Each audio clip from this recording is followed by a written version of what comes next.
Asia cup 2025 దగ్గర పడుతున్న కొద్దీ సంజు శాంసన్ రోజు రోజుకి స్ట్రాంగ్ అవుతున్నాడు. ఇంగ్లాండ్తో జరిగిన టీ20 సిరీస్లో అంతగా రాణించలేకపోయిన సంజు మళ్ళీ తనను తాను నిరూపించుకుంటున్నాడు. గత కొద్ది కాలంగా జరుగుతున్న కేరళ క్రికెట్ లీగ్లో సంజు శాంసన్ వరుసగా సత్తా చాటుతున్నాడు. చివరి 3 మ్యాచ్లలోనూ సెంచరీతో పాటు 2 హాఫ్ సెంచరీలు నమోదు చేశాడు. అంతకుముందు మ్యాచ్లలో మిడిల్ ఆర్డర్లో ప్రయోగం చేసినప్పటికీ పెద్దగా సక్సెస్ కాలేదు.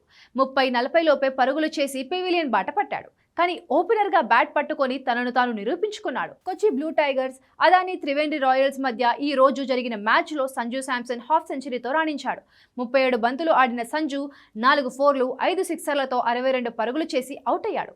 అంతకు ముందు జరిగిన మ్యాచ్లో 46 బంతుల్లో 89 పరుగులు, 51 బంతుల్లో 121 పరుగులతో రాణించాడు. ఓపెనర్గా దిగిన ఈ 3 మ్యాచ్లలో ఏకంగా 21 సిక్స్లు బాదాడు. ఆసియా కప్ 2025కు ప్రకటించిన టీమిండియా స్క్వాడ్లో శుభ్మన్ గిల్కి అవకాశం ఇచ్చిన సెలెక్టర్లు అతన్ని ఏకంగా వైస్ కెప్టెన్గా కూడా ప్రకటించారు.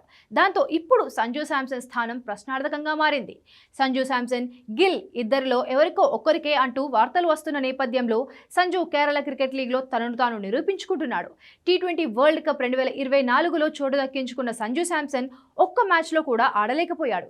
రోహిత్ శర్మ రిటైర్మెంట్ తర్వాత టీమిండియా టీ20 ఓపెనర్గా ఛాన్స్ దక్కించుకున్న సంజు ఏకంగా 3 సెంచరీలు బాదాడు. అయితే శుభ్మన్ గిల్ రావడంతో సంజు ఓపెనింగ్ ప్లేస్తో పాటు జట్టులో చోటు కూడా ఛాలెంజింగ్గా మారింది.